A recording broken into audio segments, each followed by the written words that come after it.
introducing One Mind Body Fitness into a holistic approach to wellness. Firstly, the name came about from all the years of experience that I have through my martial arts background, or some call it wushu, Taoist Qigong, acupuncture, traditional Chinese medicine, Tuina, which is therapeutic Chinese massage, and Dedaka, which is bone setting, as well as the philosophy behind it, with cultures and customs as well.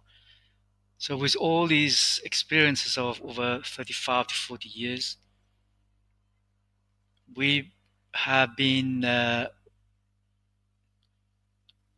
practicing and teaching people over 35 years under the name of International Kimlung Wushu Center. This name, Kimlung, which is in the Hakka dialect, my heritage, but in Putonghua or Mandarin, Hanyu is Jinlong, Golden Dragon, which is the name of our firstborn son.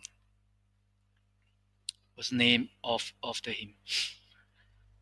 As time goes by, with International Kimlung Wushu Center, we decided through the COVID pandemic, where everything was shut down, we had to close our center and then start an online. So then, of course, my wife Amanda, who also is a teacher of Wushu and Qigong, decided that we should bring what we know more on the level of the mind, the body fitness, where the East meet with the West, so that the West can understand a bit more of what we actually teach and do. So that's how One Mind Body Fitness start.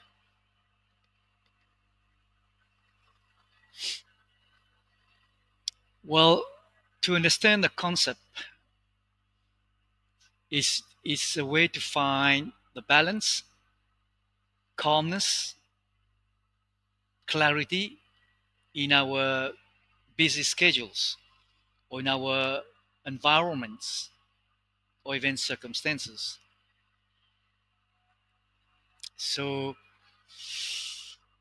these presentations will help you understand that not only the concept of just martial arts that one need to know, whether it's external Shaolin Kung Fu, or internal Tai Chi, Xing Yi or Bagua, or Qigong, but we need also to understand how to integrate our eating, what we ingest into the body as well.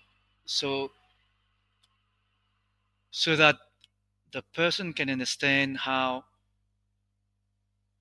traditional Chinese medicine is a big part of our teachings in the martial arts, regardless if we are teaching external or internal martial arts. The power of the mind is a great thing that a lot of us still cannot understand. I've met so many students and even lots of my patients that will tell me that they are meditating.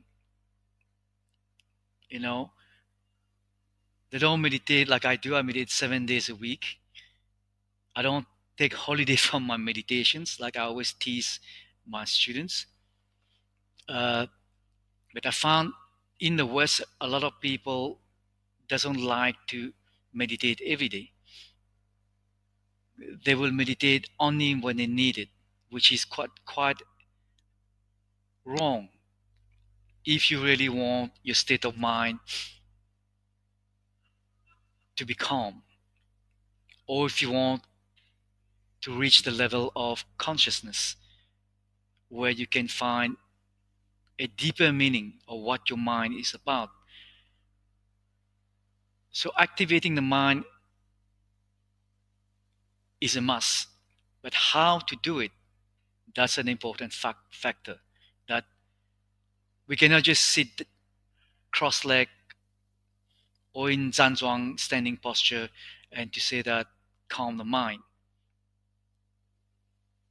We need the mind with the consciousness, with the life force.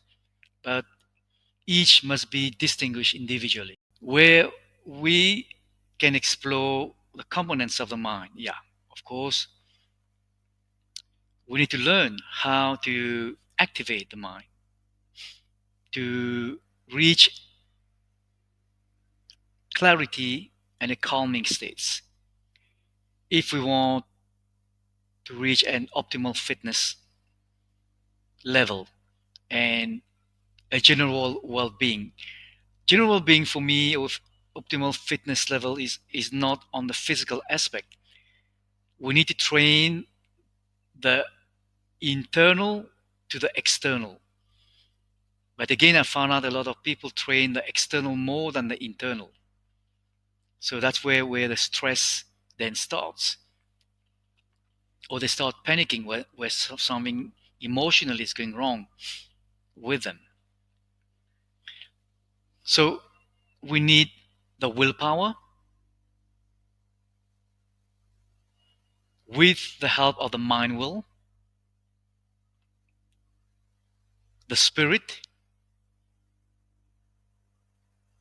the Shen in Chinese, the consciousness.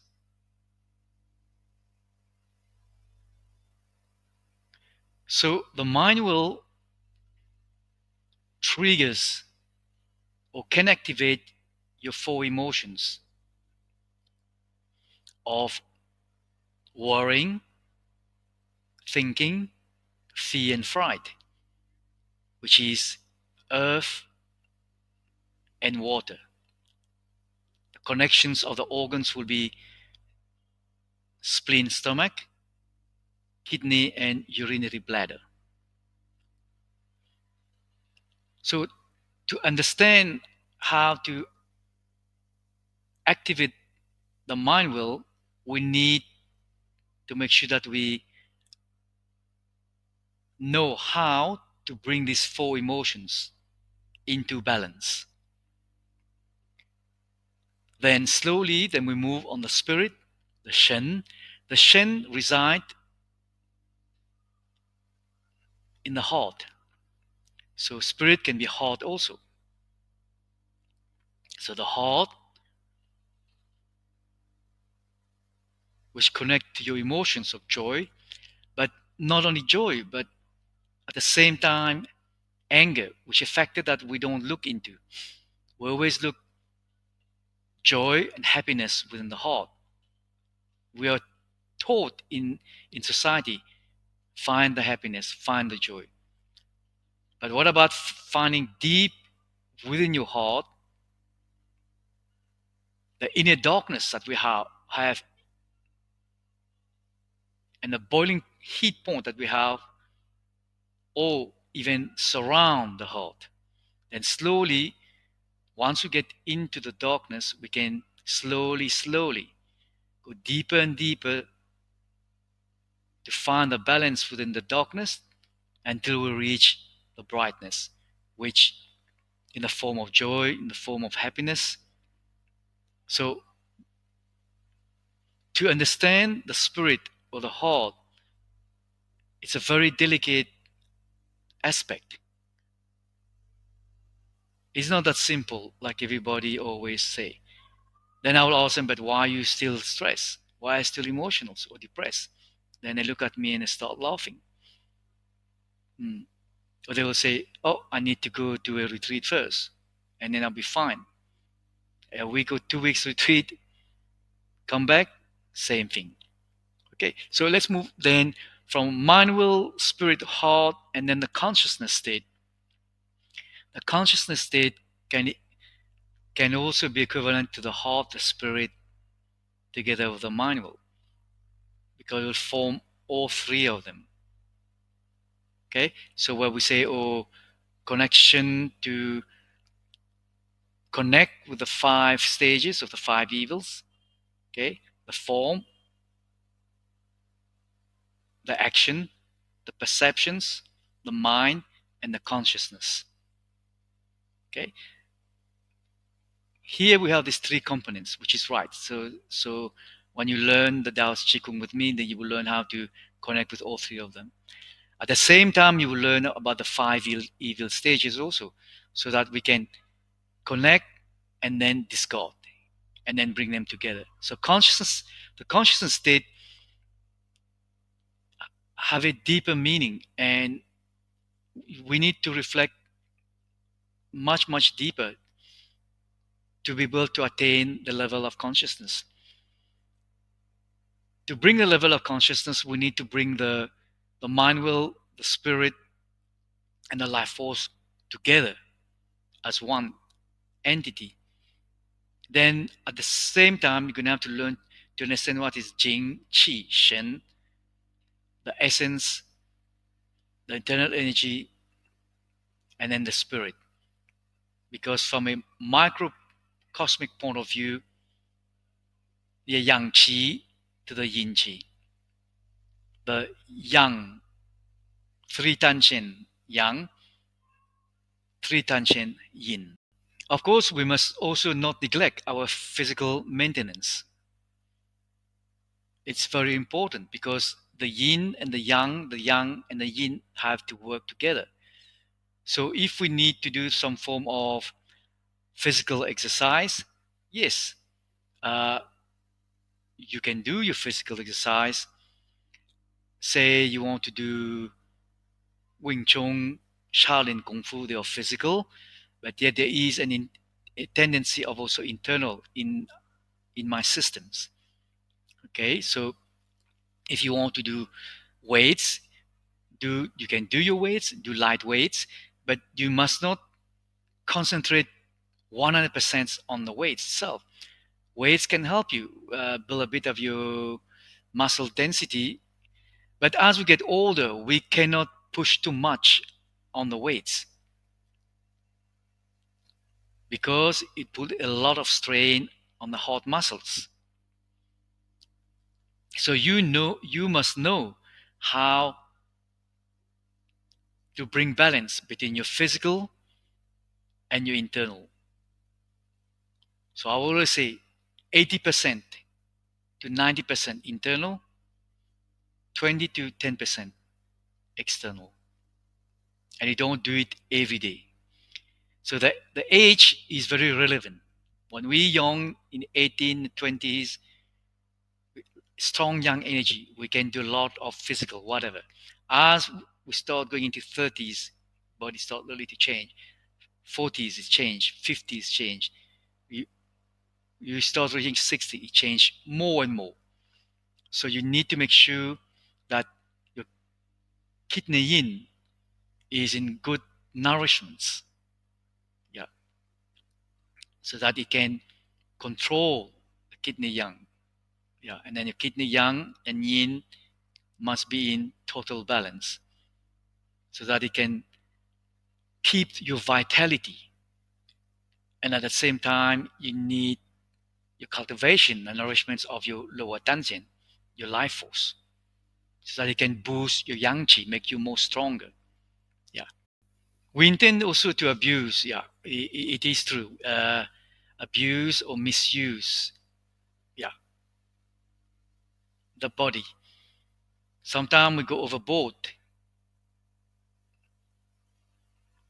We we get too fanatical into the external side of it. We push, push, push. We might not feel it, but in time, when it release, then you're gonna be in trouble. So just remember that. So we need the mind to control the physical body. I found also lots of people tend to overdo on the food what they ingest daily, whether it's raw food, cold food, juice. People will go on juice, green juice for like weeks, months, and then they'll come here and say, I got a gut problem, even with the raw food. Everything in moderations. Yeah, we cannot overdo. According to the five element principle, everything must be in moderation within the five tastes. Remember, cold contracts, heat expand. So that's what we need warm food most of the time. That doesn't mean we can't eat some salad. We can go in between. Then salad warm between the yin to the yang.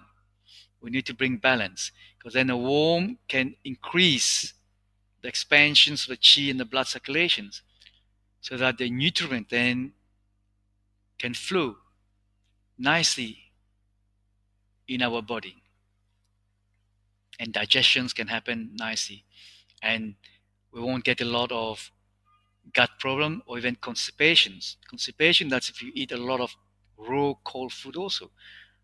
Yeah, you intend to get constipated.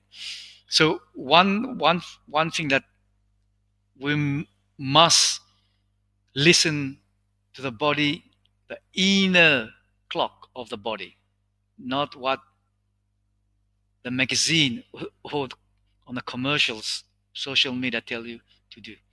Each of us, we are unique, so we can do. One can eat this a bit more, won't feel nothing. One eat within a day or two, feel an allergic reaction. So you need to understand your whole body. But the greater mind can help you understand that much. You need to find your balance yourself and get more calmness within your busy lifestyle that you are. You know, lots of my clients will tell me, "Oh, I'm so busy. You know, got no time to meditate, or I don't know how to stay calm because my mind is busy all the time because of my work." I always say is close your eyes now. That's all. Think of nothing. Just let go, and then they'll say, "Oh wow, that's actually works." I say, "Yeah." It's just that you got to give yourself a chance to understand how to let go of the mind, that busy mind of those. We talk about it's like a bees, busy all the time. That's how your mind. My Lin Shifu would say he called it scattering mind. Yeah, your mind is just scattered. So we need to bring balance to that scattered mind.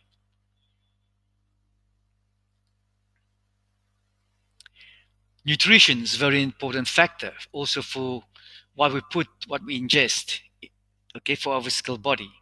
Okay, we cannot just say I'm eating healthy and then what? We need to know what herbs are we taking. Like an example, so let's say goji berry, li ji guo, goji berry. So so goji berry in Chinese medicine theory, so it will support the liver, the kidneys, eyes, and the lungs. It is sweet, neutral, nourishing, and balancing, as well as to tonify liver yin, moisten lung yin, and brighten the eyes. Also, it can be used as a blood tonic. The potassium in goji berry also help to balance your pituitary pituitary gland, which helps to boost your growth hormone. Okay. Also, we use it also one and in one ailment, especially for high blood pressure. We can use it in a stew with chicken, combination of tomato and garlic. Uh, we need to know, of course, a ratio. I'm not going to discuss that now. The ratio of how many grams we need to put of each elements. Okay, and then it can help us with our blood pressure. Another one where we can go, say the Hongzao Jujube, which is Jujube is a date. I call it the red date. It has a tonifying effect and is used to tonify spleen and stomach chi. It calms the spirit and nourishes the blood. It also used as harmonizing herb in herbal formula to make the ingredient taste better and function more smoothly.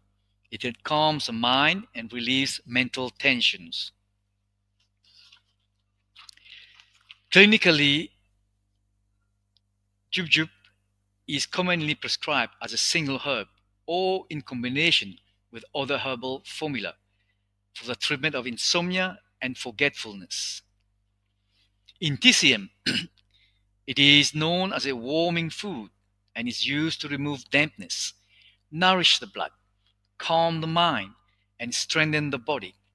Helps maintain healthy blood, hormonal function, strong bones, muscles, skin, and hair, enzyme functions, and neurotransmitter function. It is also used in TCM as a yin counterpart to strong young herbs such as ginseng. Okay, in very hot summer heat, if I train qigong, then it does imbalance my yin and the yang. It's gonna bring more yang. So I make juice to drink with jub jub so that it can nourish the yin to temper the yang. Then it can bring my body to cool down so that my yang qi doesn't increase too much. Okay, so these are the two examples I'm giving that also we need the nutritions to balance our physical body at the same time.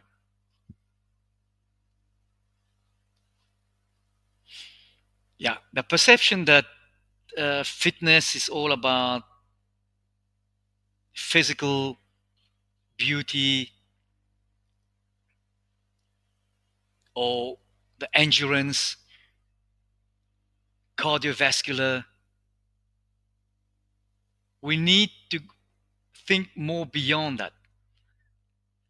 Indeed, we can run, we can bring our cardiovascular, and then what? Then we need to understand that we need to how to bring suppleness to the sinews, to the muscles, to the tendons, to the ligaments that hold our muscles with the joints, our three joints: upper, the wrist, the elbow, the shoulder, then the lower, the ankle, the knee, and the hips. If those six joints are not supple, then we cannot generate enough chi and blood through it so that the circulation can get better and invigorate more energy into there. Then it will help us more again as we get older. Yeah, we'll be less prone to external injuries. An example, Tai Chi is one of the best thing that I have done in my whole life of martial art practice. I practice more Tai Chi now than my external because I know what it does and the benefits that I get for my mind, spirit, and physical body. Because it can alleviate all the weight bearing structure on my joints because we learn how to release it all the way down, song down, relax down to the floor. So we the weight bearing from a muscle structure point of view, from a skeletal point of view, yeah, we discard all that. Then we become light and sensitive. So that helps with also to avoid too much strain on the joints, like I said, and on our internal organs. We are massaging internally our internal organ and we move in our Tai Chi movements. Yeah. So so we need to start thinking a bit much deeper on the reflection about what fitness means to us. The ancient practice which I have been trained and practiced all these years and I'm still practicing, it's a very important factor, to bring traditions in harmony with whatever we are doing concerning our mind body fitness.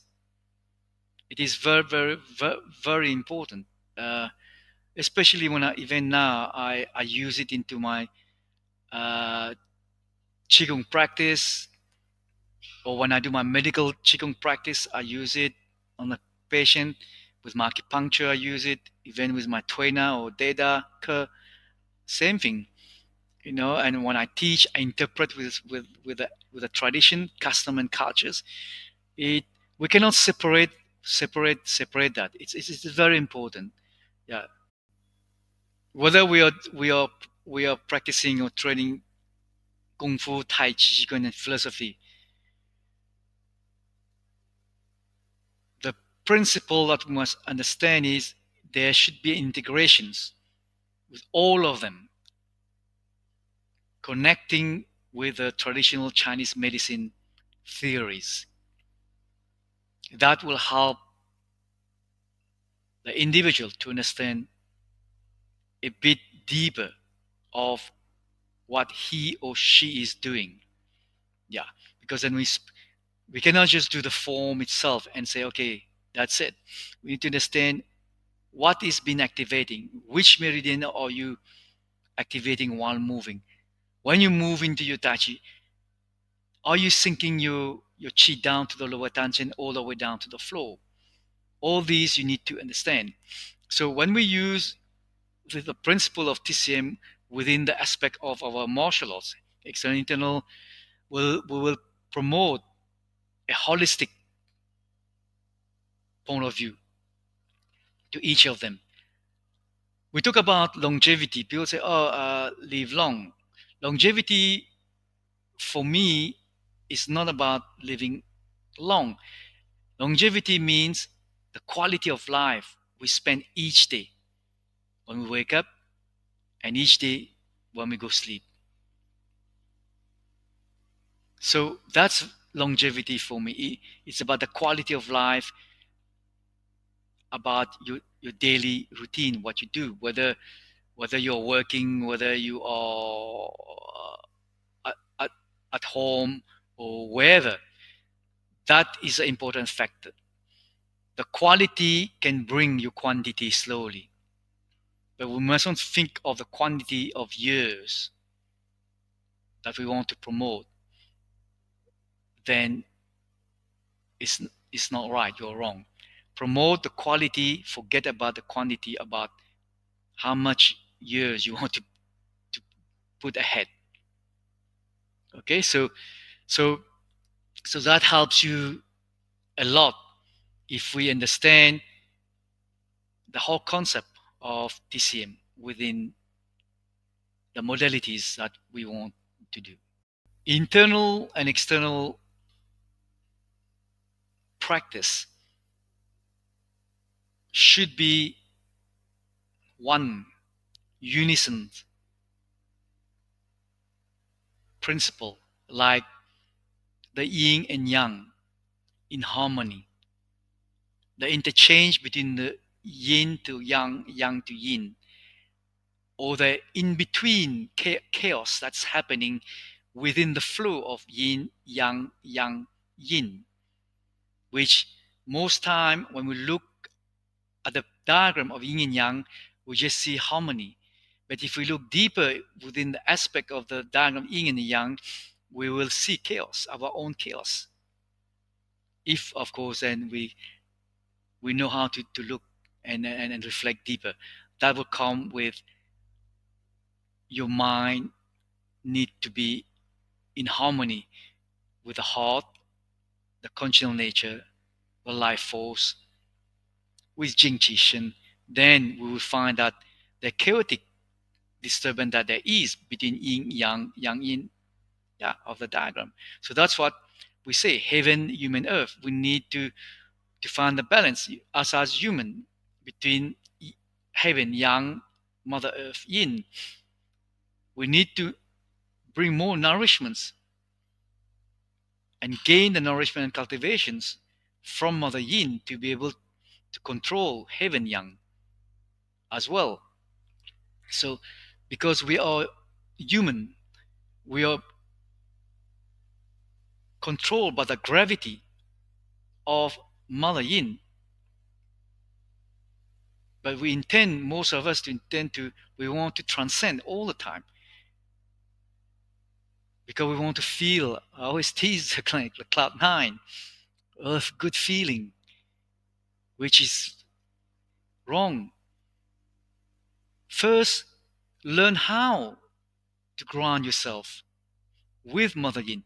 Make this bigger connection. Don't forget that energy that Mother Yin can give us. We can nourish ourselves within Mother Yin, but we must also nourish the earth, the Mother Yin itself. It doesn't take only from our side that we need benefit from Mother Yin, but we can reorganize and re-energize that energy from within your energy to earth energy, and it can reflect and kick as a unified energy. So it is an important factor that bringing the external within the internal, internal within the external. We should not nowadays distinguish, oh, this is just external. From an external point of view, there will be an internal. It's just that sometimes we don't see it. Okay, so your whole approach is to health, is to embrace, firstly, oneness, which is you, wholeness, emptiness. So, oneness, wholeness, emptiness. Bring these three approach to your health. So, to reach the level of oneness, wholeness, or emptiness, we need, as I said earlier, to understand the mind, the congenital nature, the life force, then bring the mind will with us unify as one, then slowly sinking them down to your lower tangent, where the life force is, bring one connections so that your whole mind will and heart can stay constant, deep, and settle down in the lower tangent. Then understanding how to trigger the Jing, the Qi, and the Shen. With this combination from the Yang Qi to the Yin Qi, and then with the nourishment and cultivations of the life force, we can bring an optimal vitality and great well-being.